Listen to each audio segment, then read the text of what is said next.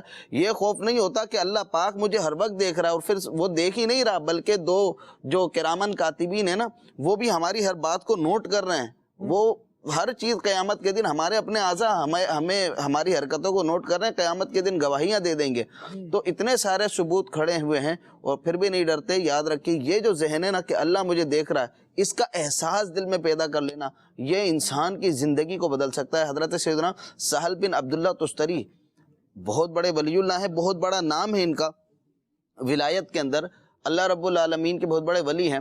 یہ چھوٹے سے تھے کہ 3 سال میری عمر تھی، اور 3 سال کی عمر میں کہا میں نے راتوں کو دیکھا اپنے ماموں جان کو کہ رات میں تنہائی میں عبادت کر رہے ہیں، نماز پڑھ رہے ہیں. میں دیکھتا تو میرے ماموں جان نے ایک مرتبہ کہا کہ تو اس رب کا ذکر کیوں نہیں کرتا کہ جس نے تجھے پیدا کیا ہے. کہتے ہیں کہ میں نے کہا کہ میں کیسے کروں؟ تو کہا کہ تم جب رات کو سو نا تو 3 مرتبہ یہ کہا کرو کہ اللہ میرے ساتھ ہے، اللہ مجھے دیکھ رہا ہے، اور اللہ میرا گواہ ہے. یعنی اللہ معیہ، اللہ ناظر الیہ، اللہ شاہدی. یہ 3 کلمات کہا کہ یہ 3 دفعہ بولا کرو بس. انہوں نے یہ کہنے میں نے کچھ دن کہتا رہا، یہی پڑھ کے سوتا رہا. کہنے کچھ دن کے بعد کہنے لگے کہ بیٹا یہ 3 کے بجائے اب 7 کر لو، 7 مرتبہ بولا کرو. تو 7 مرتبہ کہنے شروع کر دیے. کچھ عرصے کے بعد کہنے لگے بیٹا یہ 11 مرتبہ کہا کرو. کہا میں نے اب 11 مرتبہ پڑھ کے سونے لگا. کہہ رہے ایک عرصے تک میں یہ پڑھتا رہا.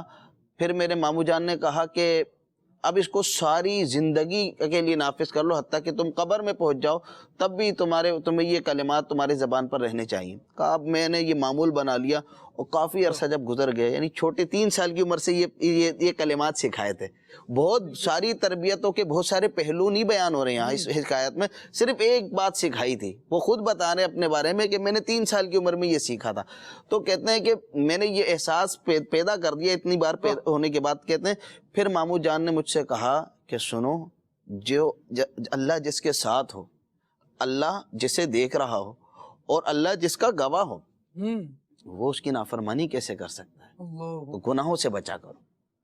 یہ ایک جملہ، ایک سنہری بات بالکل موقع پر انہوں نے ایک عرصے کے بعد انہوں نے کہی. ایک عرصے تک ایک کلمہ سکھاتے رہے، پھر دوسرا کلمہ سکھایا.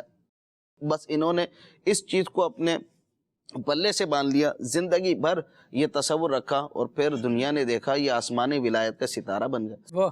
یہ آپ لقمان حکیم نام سنتے رہتے ہیں. ان کے فرامین، ان کی باتیں کتنی پیاری ہیں، ایک ایک بات ایسی. اور یاد رکھیے کہ اچھی باتیں، سنہری باتیں عقل سے آتی ہیں. ٹھیک ہے، عقل سے آتی ہیں، اور عقل اسی کی ٹھیک ہے، اسی کی درست ہے جو مسلمان ہے. کیونکہ وہ عقل ہی کس کام کی جس میں اللہ اور اس کے رسول کی ذات ہی سمجھ نہ آئے.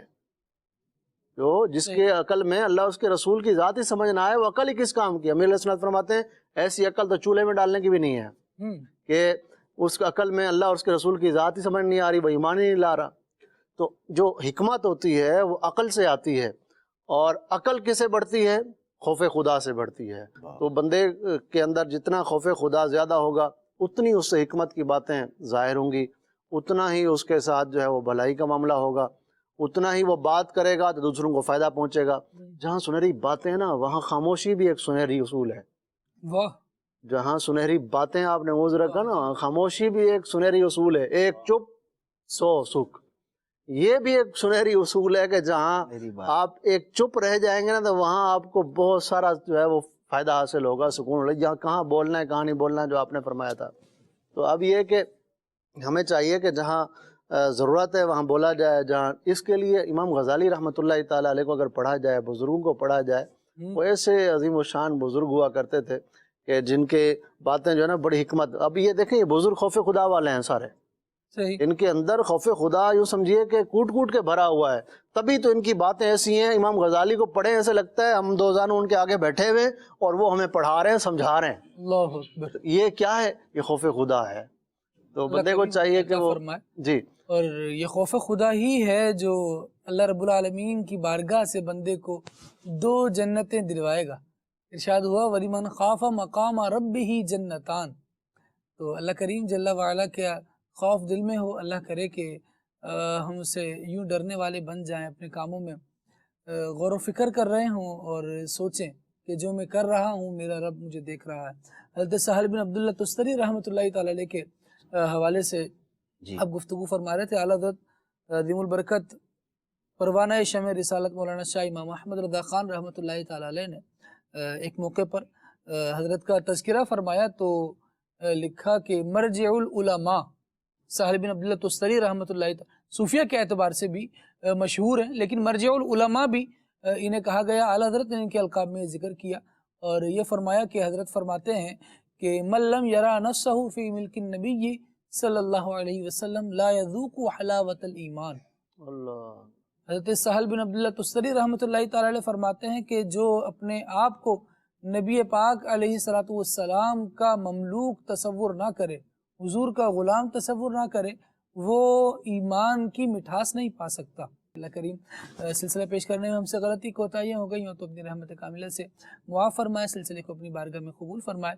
سبحانک اللہم و بحمدک اشہد ان لا الہ الا انت استغفرک و اتوب الیک. صلاۃ والسلام.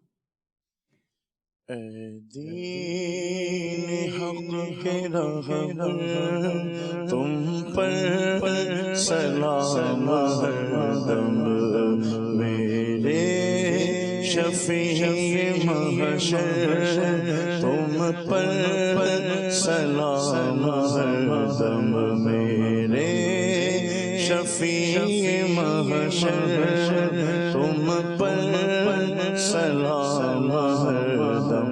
للہ اب ہماری فریاد کو پہنچی، للہ اب ہماری فریاد کو پہنچی.